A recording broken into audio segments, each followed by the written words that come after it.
नमस्कार। जय जय राम, जय श्री राम, जय हो बागेश्वर धाम सरकार, जय हो हनुमान जी महाराज। मेरे प्यारे सभी दर्शकों, आज के इस वीडियो में कि जब एक लड़की जो बहुत ही नेक दिल की थी, लेकिन जब वह मरती है तो उसके लाश पर सांप बिच्छी गोदर सब क्यों लपेट लेते हैं। ये बहुत ही दर्दनाक और हैरान कर देने वाली वाक़या है।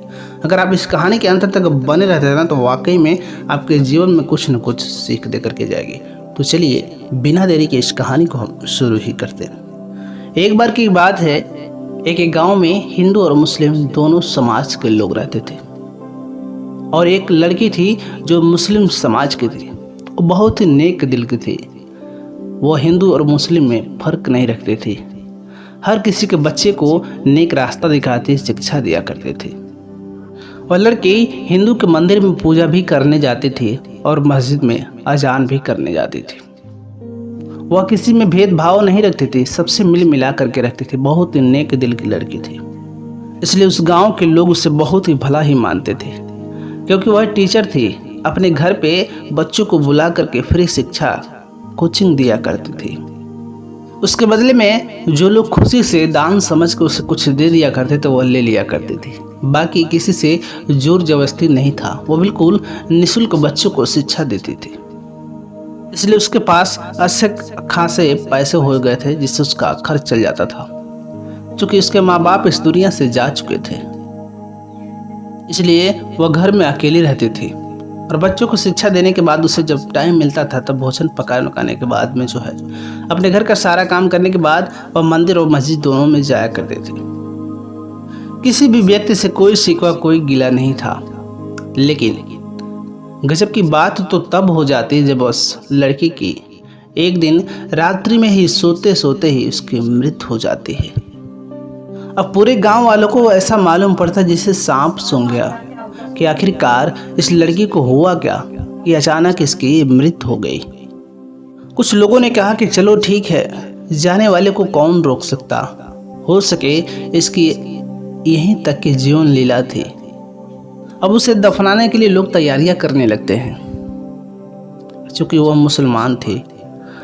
अब कब्रिस्तान में ले जाते हैं, वहाँ पे जो रहता है वो भी जान जाता है कि यह बहुत ही नेक लड़की है।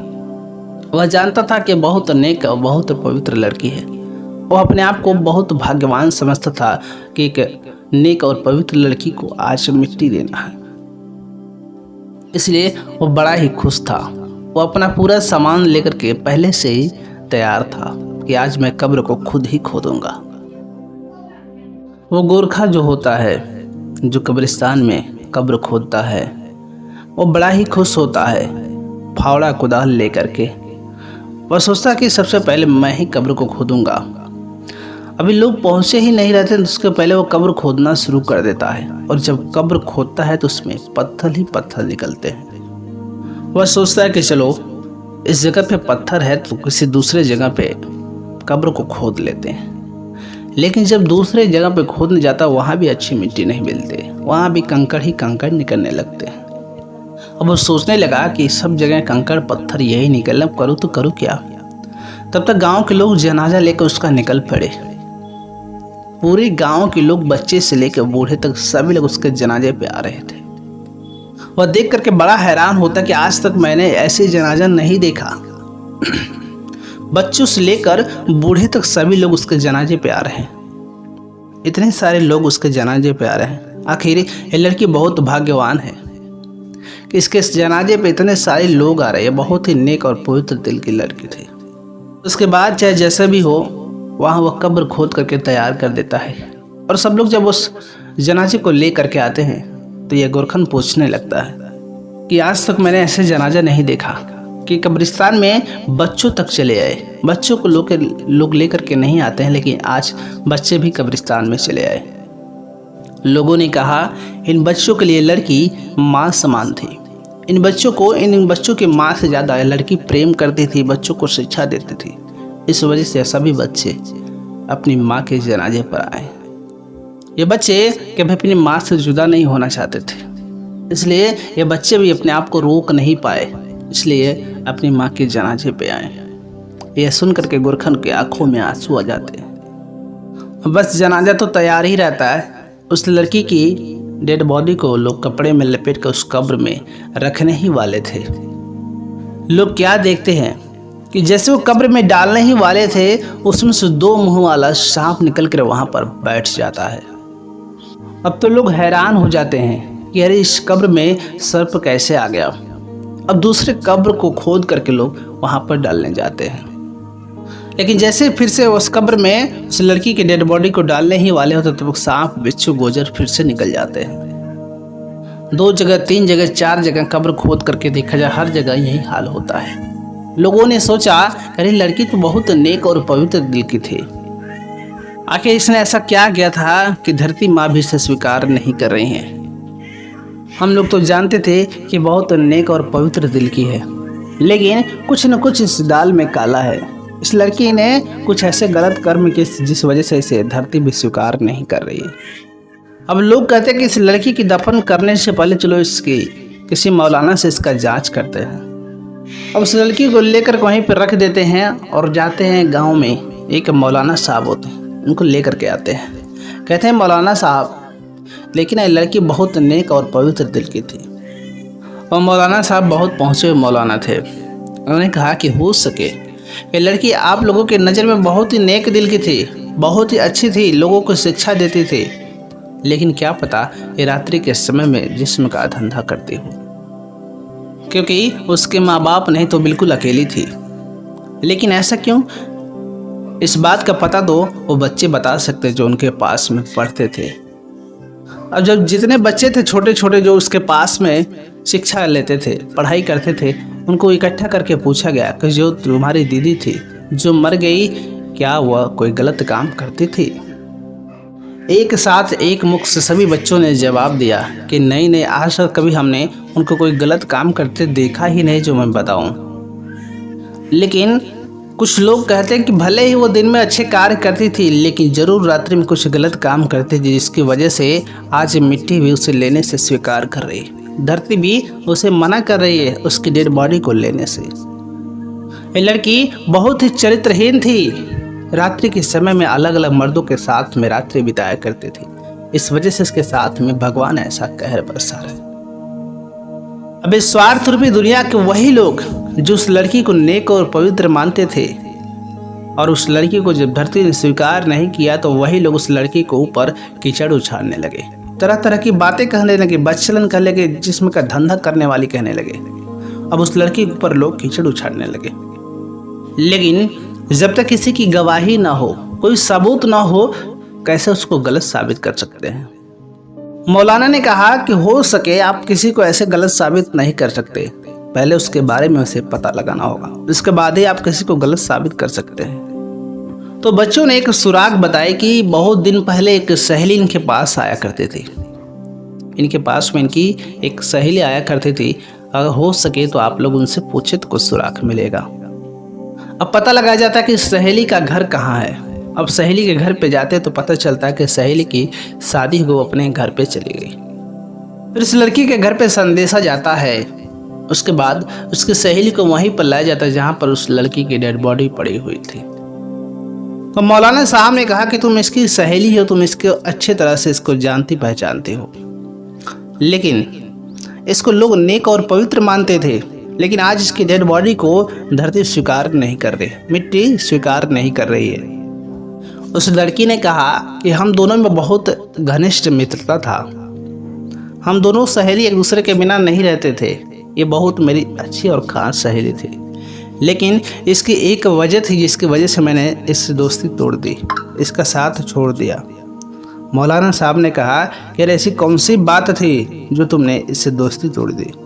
उसकी सहेली ने कहा कि हर काम बहुत नेक और अच्छा करती थी, बच्चों को शिक्षा देती थी, गरीबों को दान करते थे, सब कुछ बहुत अच्छा करते थे, लेकिन वह एक काम ऐसा करते थे कि कोई इंसान भी करे तो उसे भगवान माफ़ नहीं करेगा। उस मौलाना ने कहा आखिरकार इसने किया क्या बताओगी? पूरे गांव वाले इस बात का इंतजार कर रहे थे। उस लड़की ने कहा कि हाँ, ये मेरी सहेली थी, बचपन में हम लोग एक साथ ही पढ़ रहे थे, और इसके पापा जो इस दुनिया से जा चुके थे, इसकी माँ थी वह बूढ़ी हो चुकी थी। अब इसकी माँ बीमार थी, इसकी माँ को इलाज कराना रहता था। वे जो बच्चों को पढ़ाते उनसे कुछ पैसे मिलते थे, उससे अपनी माँ का इलाज कराते थे। लेकिन इसकी माँ बुलाती रह जाती थी, अपनी माँ की बातों को नहीं सुनते थे। कभी कभी अपनी माँ को यह पूरे दिन भूखा रख देती थी। इलाज जरूर कराती थी, लेकिन अपनी माँ की सेवा सत्कार नहीं करती थी। इसकी माँ इसे पुकारती रह जाती थी, बुलाती रह जाती थी, लेकिन ये अपनी माँ को नहीं सुनती थी। टर टर बुलाती रहती थी, बेटी सुनो ना, लेकिन अपनी माँ की भी बातों को नहीं सुनती थी। और बेचारी माँ करे तो करे क्या, क्योंकि वो बूढ़ी हो चुकी थी, एक जगह से दूसरी जगह जा भी नहीं सकती थी।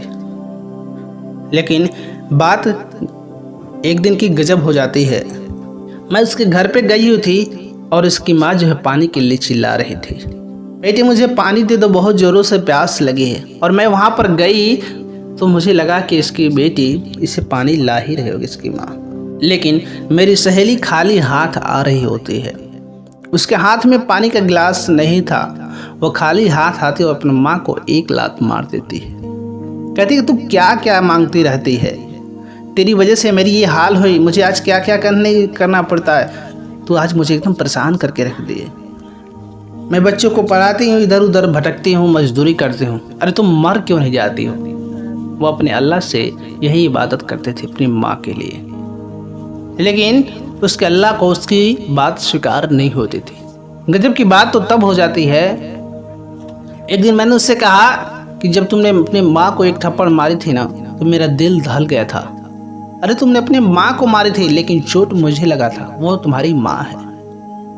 तुमको अपनी माँ के साथ में ऐसा नहीं करना चाहिए, तुम अपनी माँ को मार रही हो। तुम क्या कर रही हो शायद तुम्हें इस बात का अंदाजा नहीं है, भगवान तुम्हें कभी माफ नहीं करेगा। मेरी सहेली ने मुझसे कहा कि चल चल, तेरे कहने से मैं तेरे ज्ञान की बातें नहीं सीखूंगी। अब इसके लिए मैं पूरे दिन इसके पास बैठी रहूं, इसकी सेवा करूँ, इसके लिए पानी लाऊं, उसके लिए भोजन लाऊं, पूरा दिन मैं क्या यहीं बैठूं, दूसरा काम नहीं मेरे पास, तो सिर्फ मेरे को ज्ञान देने आती है। ऐसा मैं बिल्कुल ही नहीं कर सकती, ये चाहे मेरी माँ भूखे ही क्यों ना मर जाए। अब ये लड़की कहती है कि उस दिन से मैं अपने सहेली के घर पे आना जाना ही छोड़ दिया।